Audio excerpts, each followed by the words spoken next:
அபி, என்னம்மா நீ நேரா கோர்ட்டுக்கு போய் தான் ஆகணுமா? இது என்னம்மா கேள்வி?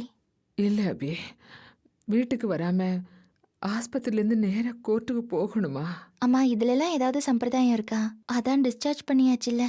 நீ வீட்டுக்கு போ, நான் கோர்ட்டுக்கு போயிட்டு வந்துடுறேன். இப்பதான் படுத்து எழுந்துச்சிருக்கேன். இதோட கோர்ட்டுக்கு அலையணுமா? மனசுக்கு சங்கடமா இருக்கு அபி. ஆண்டி, அதுக்கு ஒன்றும் பண்ண முடியாது.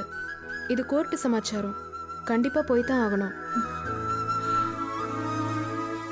ஏன் அபி, நானும் உன் கூட வரட்டுமா? ஏமா நீ அங்க வந்து என்ன பண்ண போற? அதான் உஷா இருக்கால, அப்புறம் என்ன? உன்னை பார்க்கறதுக்கே கஷ்டமா இருக்கு அபி. உடம்புக்கு முடியாம இப்படி அலைய வேண்டியதா இருக்கு. உன்னை தனியா அனுப்பணுமா? நானும் வரேன் அபி. அம்மா நீ கவலைப்படாம வீட்டுக்கு போ. நான் தான் ஏற்கனவே கோர்ட்டுக்கு போயிட்டு வந்திருக்கேன்ல. உஷா வேற துணைக்கு வரா. நீ எதுவும் கவலைப்படாத.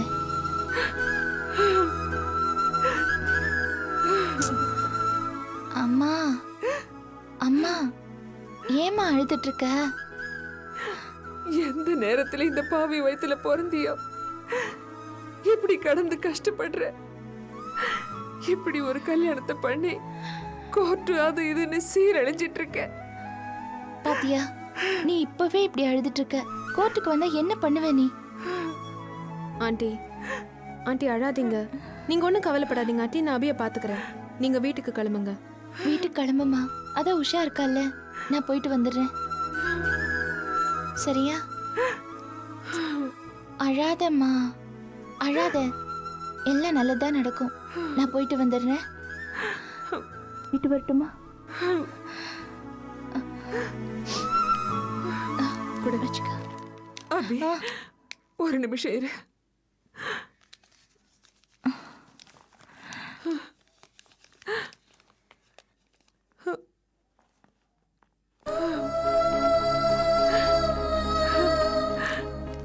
உனக்கு மட்டும் நல்லது நடக்கலைன்னா உலகத்துல சாமியே இல்லைன்னு அர்த்தம்.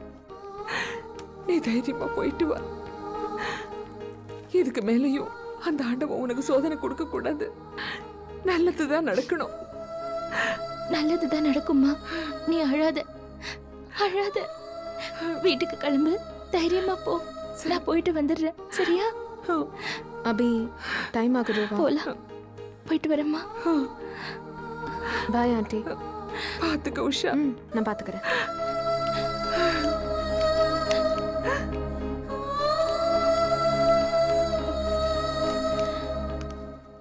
ஹாய் தோல்ஸ், வாங்க வாங்க. என்னங்க, எப்படி இருக்கு? இப்ப பரவாயில்ல. ஹாஸ்பிட்டல்லேருந்து டிஸ்சார்ஜ் பண்ணிட்டாங்க. டிஸ்சார்ஜா? அப்போ வீட்டுக்கு தான் கிளம்புறீங்களா? ஒரு ஆட்டோ பிடிச்சிட்டு வந்துட்டா? நாங்க வீட்டுக்கு போல, நேரா கோர்ட்டுக்கு போறோம். என்ன சொல்றீங்க? கோர்ட்டுக்கா? அதான் ஏற்கனவே போயிட்டு வந்தாச்சுல்ல. அது என் புருஷன் முதல்ல அனுப்பின நோட்டீஸ்க்கு பதில் சொல்றதுக்காக. இப்ப என் புருஷன் விவாகரத்துக்காக கோர்ட்ல கேஸ் தாக்கல் பண்ணிருக்காரு. தோல்ஸ், நீங்க இப்போ ஃப்ரீயா தானே இருக்கீங்க? ஆ. அப்போ எங்க கூட வரீங்களா? கொஞ்சம் ஹெல்ப்பா இருக்கும். ஆமா தோல்ஸ், எனக்கு உடம்பு டயர்டா இருக்கு. அதிகம் அலைய முடியாது. நீங்க வந்தா அங்கே இங்கேன்னு அலைஞ்சு விசாரிக்கிறதுக்கு உதவியா இருக்கும். இல்லைங்க, போன மாதிரியே உங்கள் கூட ஏன்டா கோர்ட்டுக்கு வந்தோம்னு ஆயிடுச்சு. ஏன்னா உங்கள் கூட சேர்த்து என்ன அவங்க பார்த்தாங்கன்னா அவங்க தேவையில்லாமல் கோவப்படுவாங்க. உங்களுக்கு தான் கெட்ட பேர். என்ன தோல்ஸ் நீங்க? டைவர்ஸ் கேட்டு கோர்ட்டு படி ஏறிட்டாரு என் புருஷன். நீங்க வராட்டி மட்டும் என்ன பாராட்டி புகழ்ந்து பேச போறாரா? நீங்க வந்தாலும் வராட்டியும் அவர் என்ன ஒரே மாதிரி தான் ட்ரீட் பண்ண போறாரு. பேசாம வாங்க தோல்ஸ். தோல்ஸ், நீங்க எதுக்கும் கவலைப்படாதீங்க. யாராவது உங்களை ஏதாவது கேட்டாங்கன்னா நீங்க என் பாய் ஃப்ரெண்டு நான் சொல்லிடுறேன். என்ன? அட சும்மா போய். போலாமா? போலாம், வாங்க.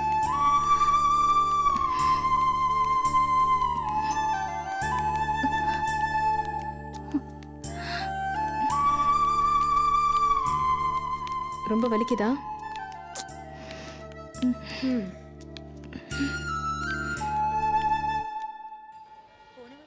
கவுன்சிலிங் என்னமா? அப்படியா? அப்போ ஒன்றும் பிரயோஜனம் இல்லை. ஏன்பா அதில் சைன் வாங்கிட்டீங்களா? என்ன பண்ணுறது? இந்தாங்க. முதல்ல அந்த வேலையை தேங்க்ஸ். பார்த்து முடிக்கணும். நான் உங்களை தான் நம்பி வந்திருக்கேன். உங்களுக்கு ஆப்ரேட்டாக இருக்கானே, அவன் வந்துட்டானா?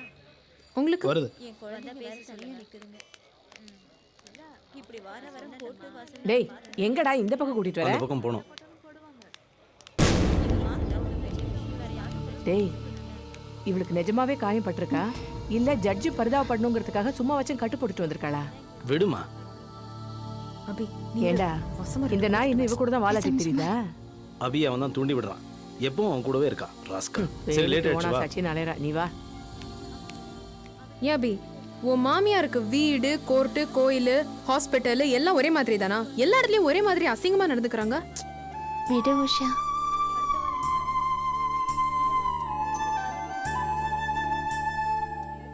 சரி டைம் ஆச்சு போகலாம். மெதுவா பாத்து பாத்து. எப்படி போறது? இப்படிதான்.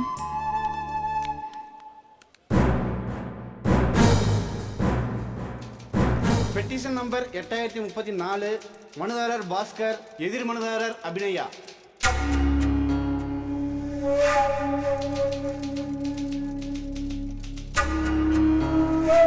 மனுதாரர் பாஸ்கர் வந்திருக்காரா? எதிர் மனுதாரர் அபிநயா வந்திருக்கேன் சார்.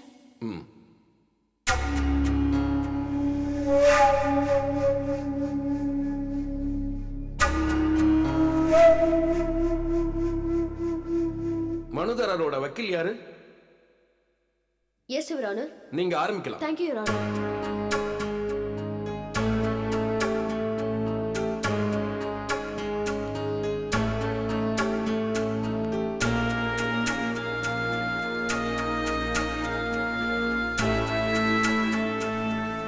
எதிர் மனுதாரர் வக்கீல். Yes your honour. Your honour, இந்த கேஸ் விஷயமா ஒரு கேள்வியை நான் முன்வைக்க விரும்புறேன். எஸ் கோ ஹெட். ஏற்கனவே இவங்க அனுப்பின கான்ஜுகல் ரைட்ஸ் நோட்டீஸ் இந்த கோர்ட்ல விசாரணைக்கு வந்திருக்கு. அது சம்பந்தமா அபிநயா சொன்ன விளக்கத்தையும் இந்த கோர்ட் ஏத்துக்கிட்டு இருக்கு. இதுக்கு மேலேயும் இந்த வழக்குல விசாரிக்கிறதுக்கு என்ன இருக்குன்னு எனக்கு ஒண்ணுமே விளங்கல யுவர் ஆனர். நிறைய விஷயங்கள் இருக்கு சார். அதை பேசுறதுக்கு தானே இங்க வந்திருக்கோம்.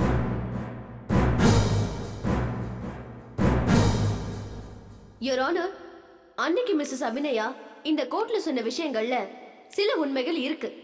ஆனா அது எல்லாமே பாதி உண்மைகள், அதாவது அரைகுறையான உண்மைகள். இந்த பாதி உண்மைகள் பொய்யை விட ரொம்ப மோசமானது யுவர் ஆனர். அதனால இது சம்பந்தமா என் சார்பா மிஸ்டர் பாஸ்கர் அவர் தரப்பு நியாயங்களை இந்த கோர்ட்ல சொல்றதுக்கு உங்க அனுமதி வேணும். ஓகே கோ ஹெட். தேங்க்யூ. மிஸ்டர் பாஸ்கர், நீங்க சொல்லலாம்.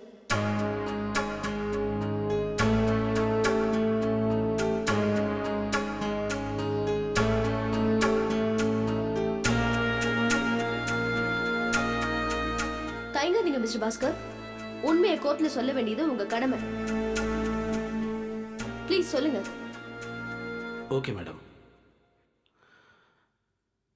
யுவர் ஆனர், அன்னைக்கு மிஸ்ஸஸ் அபி சொன்னதுல கொஞ்சம் உண்மை இருக்கு. ஆனா சொல்லாம விட்ட சொல்ல விரும்பாத உண்மைகள் நிறையவே இருக்கு. அதை நான் சொல்ல வேண்டாம்னு நினைச்சேன். ஆனா நான் இல்லை, எந்த புருஷனும் சொல்ல மாட்டான். ஆனா இன்னைக்கு எனக்கு வேற வழி தெரியல. அதுக்கான சூழ்நிலைக்கு நான் ஆளாயிட்டேன். அபி எனக்கு தாம்பதிய உரிமை கொடுக்கலன்னு நான் அவளுக்கு கான்ஜுகல் ரைட்ஸ் நோட்டீஸ் அமைச்சது நிஜம். அதை விட பெரிய நிஜம், அவ எனக்கு விசுவாசமானவளா உத்தமமான மனைவியா வாழல சார். நோ நோ, நீங்க அப்படி சொல்லக்கூடாது சார். நான் சொல்றதெல்லாம் நிஜம்.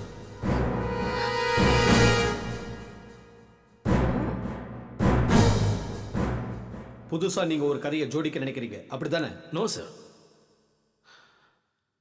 நான் ஒரு சில விஷயங்களை விளக்கப்படுத்தணும்னு ஆசைப்படுறேன் யுவர் ஆனர். ஏற்கனவே பேசின விஷயத்தை திரும்ப திரும்ப பேசி இந்த கோர்ட்டோட நேரத்தை வீணடிக்க வேண்டியதில்லை மிஸ்டர் பாஸ்கர். யுவர் ஆனர், இது ஏற்கனவே பேசின விஷயமா இருக்கலாம்.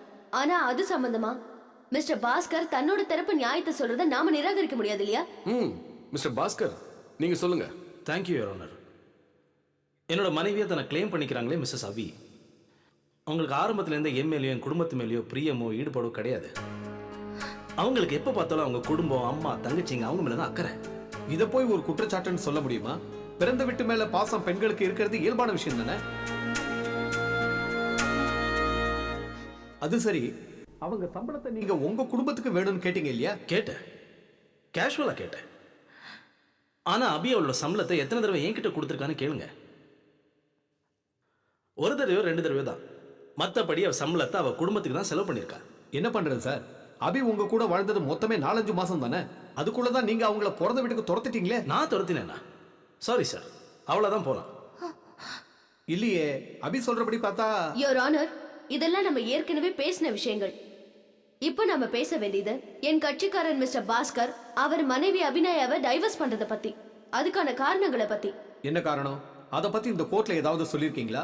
இல்ல உங்க பழைய பெட்டிஷன்ல தான் அதை பத்தி ஏதாவது மென்ஷன் பண்ணிருக்கீங்களா? சாரி யுவர் ஆனர், ஏற்கனவே இந்த காரணங்களை நாங்க குறிப்பிடல. ஏன்னா அது அப்ப இருந்த சூழ்நிலை தான் அது காரணம்.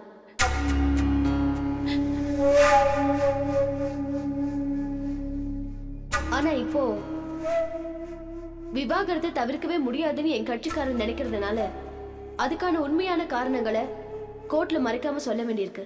என்னோட கிளையண்ட் திருமண பந்தத்தை மதிக்கிறவரு, முடிஞ்ச வரைக்கும் தான் மனைவியோட இணக்கமா போகணும்னு தான் விரும்பினாரு. ஆனா மிஸ்ஸஸ் அபிநயா அவருக்கு ஒரு நல்ல மனைவியா நடந்துக்கல. அவங்க எப்பவுமே அவங்க அம்மா வீட்லயே தான் இருந்தாங்க.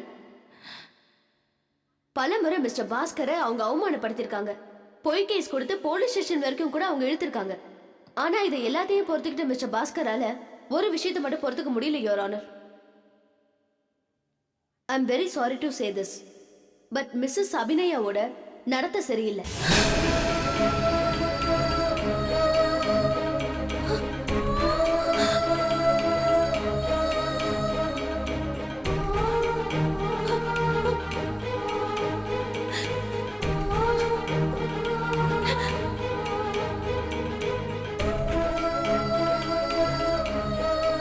பாஸ்கர், இது சரிதானா? இதை தான் உங்க குற்றச்சாட்டா சொல்ல விரும்புறீங்களா?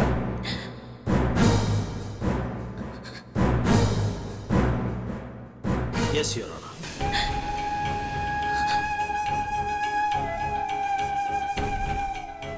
இதை நான் சொல்ல விரும்பல. சொல்ல போனா நான் முதல்ல நம்பல. ஆனா நம்புற மாதிரி சந்தர்ப்பங்கள் உருவாயிடுச்சு. ஒரு ஆளோட அவளுக்கு இருக்கிற பழக்கம் எல்லாம் மீறி இருக்கு. மிஸ்டர் பாஸ்கர், ஆதாரம் இல்லாம இப்படி சொல்லக்கூடாது. ஒருத்தரை பத்தி அவதூறு சொல்றது குற்றம்னு தெரியுமா உங்களுக்கு? தெரியும் சார். எந்த புருஷனும் கட்டின பொண்டாட்டி மேல அபாண்டமா பழி சுமத்த மாட்டான். ஏன்னா அது என்னையும் பாதிக்கும். பொய் சொல்லவோ அபாண்டமா அவதூறு சொல்லவோ எனக்கு இஷ்டம் இல்லை. என் மனைவிக்கு இன்னொரு அஃபேர் இருக்கு சார்.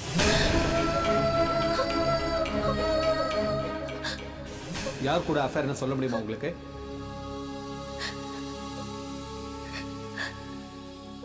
அவ கூட வேலை பார்த்தவர், அவளோட ஃப்ரெண்டுன்னு சொல்லிட்டு அவ கூடவே இருக்கிறவர் மிஸ்டர் தொல்காப்பியன்.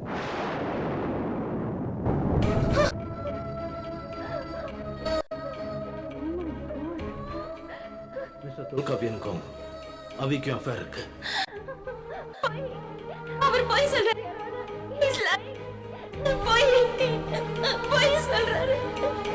கொஞ்சம் அமைதியா இருங்க. நிச்சயமான பிறகும் அவிய தனியா சந்திச்சு லவ் லெட்டர் கொடுத்தாரு.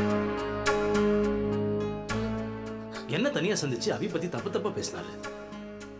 எங்க கல்யாணம் நடக்க கூடாதுன்னு பல முயற்சிகள்ல இறங்கினார். இருந்தாலும் எங்க கல்யாணம் நடந்துச்சு.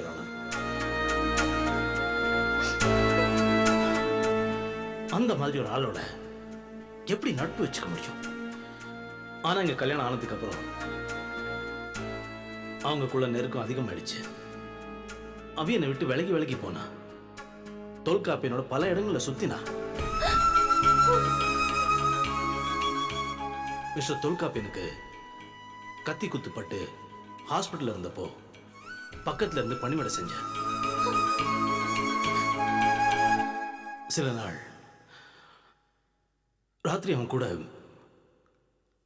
வீட்டுல தங்கினா.